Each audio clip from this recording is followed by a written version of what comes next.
जी अस्सलाम वालेकुम। कैसे हैं आप? मेरी दुआ है कि सब जहाँ भी हों खैरियत से हों। अल्लाह ताला सबको अपने हिफ्ज़ ईमान में रखे। आज मैं और बच्चे काफ़ी लेट ही उठे थे। नाश्ता करने के बाद चूल्हे को साफ़ करने लग गई। काफ़ी दिनों से इसे साफ़ नहीं था किया। बहुत ज़्यादा गंदा हो रहा था, काफ़ी चीज़ें गिर चुकी थी और जल भी चुकी थी, लेकिन टाइम नहीं था मिल पा रहा कि तफ़सील से इसकी सफाई करूँ। बस ऐसे अजीबो-गरीब किस्म के हालात जा रहे हैं, समझ ही नहीं आती कौन सा बंदा काम करे और किसको छोड़े। चूल्हा भी जब ज़्यादा गंदा हो जाता है फिर इस पे खाना पकाने का भी दिल नहीं चाहता, इसलिए नाश्ता करते ही मैंने इसकी सफाई स्टार्ट कर दी। थोड़ी देर स्प्रे करके छोड़ दिया ताकि मैल कुचैल गल जाए और साथ ही मैंने बर्तन धो लिए थे। चूल्हा साफ़ करने के बाद आज मैंने ऊपर फॉइल डाल दिया था ताकि जब दोबारा गंदा हो तो इसे उतार के फेंक दिया जाए, फिर नया लगा लें।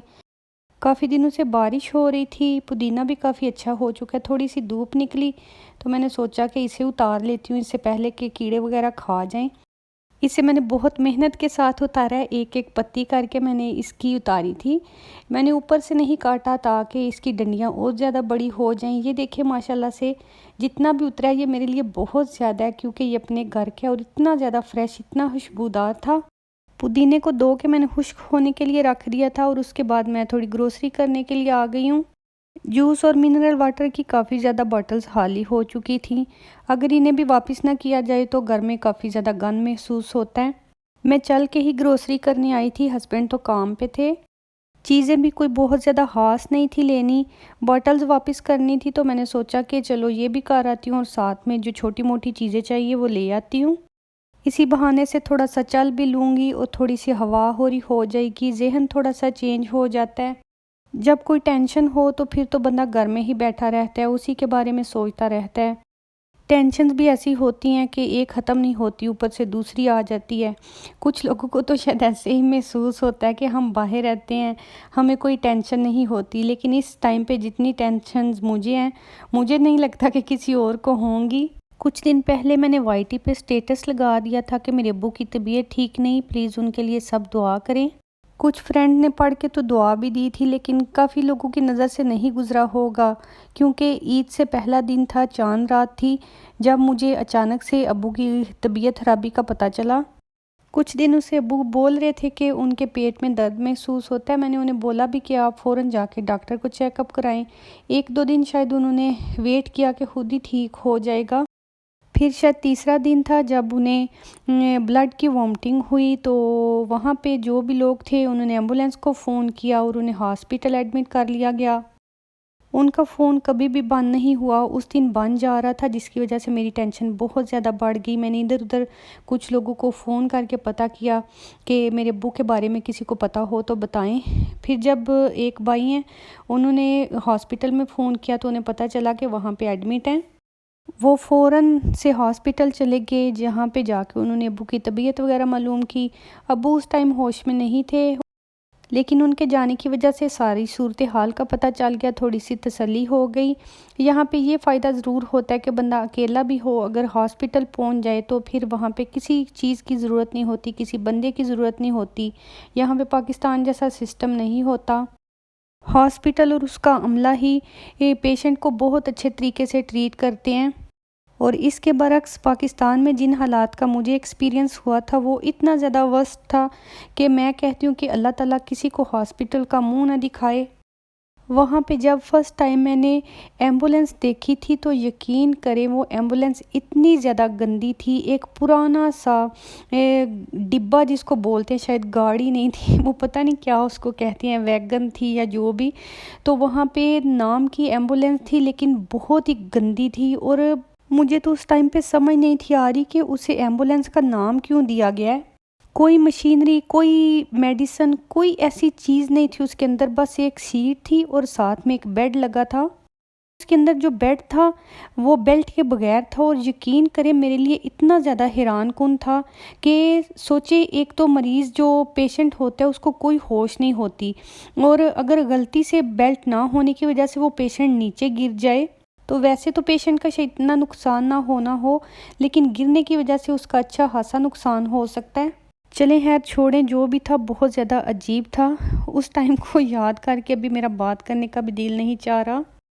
बाकी यूँ हुआ कि अब्बू की तबीयत जब चाँद रात को अचानक से ख़राब हुई, फिर तो ऐसी टेंशन लगी कि मुझे कोई पता नहीं, यकीन करें कब रात गुज़री, कब सुबह हुई। मुझे बिल्कुल भी याद नहीं था कि आज ईद का दिन है।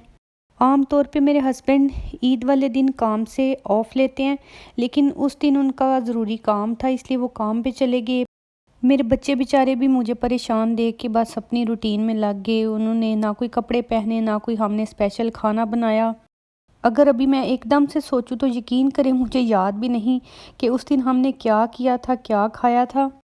एक तरफ तो फ़ोन कर कर के मुझे अम्मी की हिम्मत बढ़ानी होती है, उनका ध्यान रखना होता है, उनके लिए सारी चीज़ों को मैनेज करना होता है। पहले तो मेरी हिम्मत ही नहीं थी पड़ रही कि इतनी अजीब सी खबर मैं किस तरह से अम्मी को दूँ। अम्मी ज़्यादा परेशान हो जाएंगी, या ईद का दिन है तो वो बहुत ज़्यादा गमगीन भी हो जाएंगी। लेकिन फिर मैंने इसलिए उन्हें बता दिया, बहुत तरीके से बताया कि वो दुआ कर सके उनके लिए हरीयत और आफ़ियत मांग सके अल्लाह ताला से।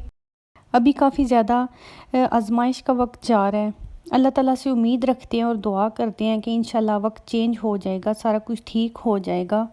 कभी कभी कहते हैं ना कि इंसान सोचता कुछ और है और होता कुछ और है, और वही होता है जो अल्लाह ताला को मंजूर होता है।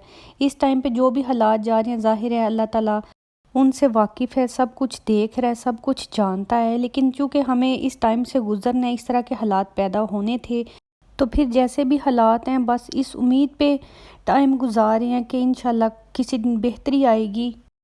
अभी ग्रोसरी करके आई थी तो फिर गोभी लेके आई थी। मेरा बहुत ज़्यादा गोभी खाने का दिल चाह रहा था।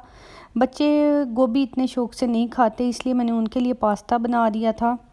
दूध लेके आई हुई थी तो उसकी डेट थोड़ी कम रह गई थी, इसलिए मैंने सोचा कि उसकी सब्ज़ चाय बना लेती हूँ। सब्ज़ चाय मैं नमक वाली ही पीती हूँ, स्वीट मैंने कभी भी नहीं पी। कुछ लोग होते हैं जो इसमें चीनी ऐड करके पीते हैं, लेकिन मुझे नमक वाली और बिल्कुल इस तरह की मलाई वगैरह वाली चाहिए होती है, वरना मुंह का जायका ख़राब होता है। मैं सब्ज़ चाय नहीं पीती अगर इस तरह की ना हो। आज सारा दिन मैंने काफ़ी ज़्यादा काम किए थे, क्योंकि अम्मी की तरफ गेस्ट आए हुए थे, जिसकी वजह से अम्मी का थोड़ा सा उनके साथ टाइम पास हो गया। जब मुझे टाइम मिला तो फिर मैंने घर के काम वगैरह ख़त्म किए, लेकिन अब्बू को साथ साथ फ़ोन करके मैं उनकी तबीयत का पता करती रही। अब्बू जी से बात करते हुए इतना ज़्यादा टाइम नहीं लगता, क्योंकि उन्हें वीकनेस बहुत ज़्यादा है, उनसे इतना ज़्यादा बोला नहीं जाता। जितना भी बोलना होता है, जो भी बोलना होता है वो मैं ही बोलती हूँ। जब मुझे फ़ील होता है कि वो थक चुकी हैं तो फिर मैं फ़ोन बंद कर देती हूँ। खाना खाने के बाद शाम के वक्त मौसम काफ़ी अच्छा हो रहा था, तो मेरे हस्बैंड कहते हैं कि चलो बाहर चक्कर लगा के आते हैं। पहले तो हमारा गाड़ी पे ही चक्कर लगाने का मूड था, लेकिन जब हम यहाँ से गुज़रे तो बहुत अच्छा व्यू लगा। हमने गाड़ी पार्क की तो फिर दरिया की साइड पे काफ़ी ज़्यादा दूर तक हम चलते गए, और सारा पैदल ही चल के गए।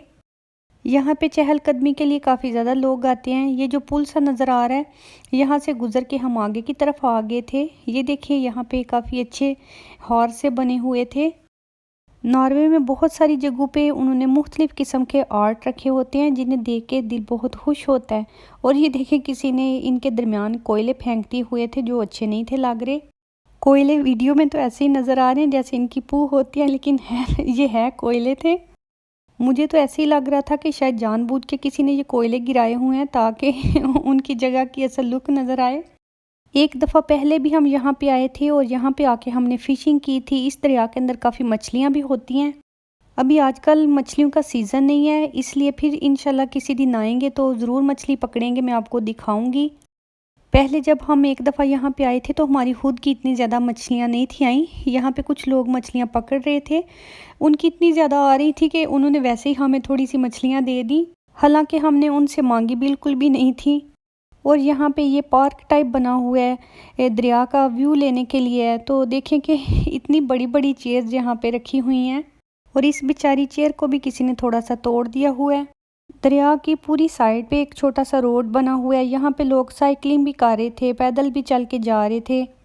हम चलते चलते बातों बातों में काफ़ी आगे निकल गए थे। फिर मेरे हस्बैंड कहते हैं कि अब काफ़ी आगे आ चुके हैं, यहाँ से हमें वापस जाना चाहिए। दूर से मुझे लगा कि ये शायद झूले से लगे हुए हैं, लेकिन ये ट्रेनिंग के लिए थे। यहाँ पे एक बंदा ट्रेनिंग भी कर रहा है। वॉक से वापस आने के बाद मैं काफ़ी ज़्यादा थक चुकी थी, फिर मैं थोड़ा सा सो गई। थोड़ा सा नहीं, काफ़ी ज़्यादा ही सो गई थी। तो रात को भूख महसूस होने लगी। जो खाना खाया था वो हज़म हो चुका था, अब समझ नहीं थी आ रही कि मैं क्या खाऊं। इसलिए मैंने थोड़ी सी गोभी काटी, एक टमाटर काटा, साथ में सैलेड के पत्ते, इसके ऊपर ब्लैक सॉल्ट मैंने डाला था और साथ में थोड़ा सा लेमन। तो यकीन करें कि इसका टेस्ट इतना ज़्यादा अच्छा बना था। अभी वॉइस ओवर करते करते मैं सोच रही हूँ कि काश मैं आपको टेस्ट करवा सकती। रात का 12:45 बज चुका है, मुझे भूख लग रही थी, मैंने कुछ खाना था इसलिए सैलेड बना लिया। गलत टाइम पे सोने की सज़ा ये है कि अब पता नहीं कब नींद आएगी। और अभी आपको टाइम दिखाते दिखाते मेरी नज़र सामने मेज़ के ऊपर जितना भी गंद है उस पर ठहर गई थी। ये मेरा छोटा बेटा है, उसने सारा कुछ फैलाया हुआ है। उसे जब तक बोलूँ ना तो वो कोई चीज़ भी नहीं उठाता। चलें जी, तो बाकी के काम इंशाल्लाह सुबह उठ के होंगे। ये बाहर का अंधेरा आपको चेक करा दूँ, आजकल मौसम काफ़ी बदल चुका है, आसमान पे बादल भी होते हैं तो उस वजह से काफ़ी गहरा अंधेरा है। इंशाल्लाह फिर किसी रोशन दिन के साथ बहुत ही अच्छा व्लॉग लिए आपकी खिदमत में हाजिर हो जाऊंगी। अभी इजाज़त चाहती हूँ, दुआओं में याद रखें। अल्लाह हाफिज़।